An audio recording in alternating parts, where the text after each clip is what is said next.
প্রসাদ কি শুধু নিরামিষ হয়? না, ঝাড়খণ্ডের রজরপ্পা মন্দিরে প্রসাদ হিসেবে মাটন পাওয়া যায়।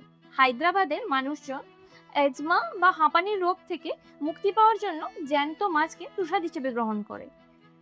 তামিলনাড়ুর এই মন্দিরে 3 দিন মাটন বিরিয়ানি পাওয়া যায়। আসামের কামাখ্যা মন্দিরে ছাগল বলি দেওয়া হয় এবং বলি দেওয়ার পর তা প্রসাদ হিসেবে সমস্ত মানুষের মধ্যে বিলিয়ে দেওয়া হয়। তাছাড়াও আবার কোথাও কোথাও ইউনিক প্রসাদ পাওয়া যায়, যেমন কলকাতার চাইনিজ কালী মন্দির। এখানে মা কালীকে পুজো করা হয় আর প্রসাদ হিসেবে চাউমিন আর মোমো দেওয়া হয়। কেরালায় 10 বছর আগে একটি বাচ্চা তার ইচ্ছে পূরণ হওয়ার জন্য সে ভগবানের কাছে মাঞ্চ চকলেট নিবেদন করেছিল। এখনো পর্যন্ত ওই ট্রেন্ডটি বজায় হয়ে আসছে, মাঞ্চ চকলেট নিবেদন করা। তাহলে আপনি কাকে মানেন? কমেন্টে অবশ্যই জানাবেন। আর এই ধরনের ভিডিও দেখতে চাইলে আমার চ্যানেলটিকে সাবস্ক্রাইব করে দেবেন আর বন্ধুদের সাথে অনেক অনেক শেয়ার করুন।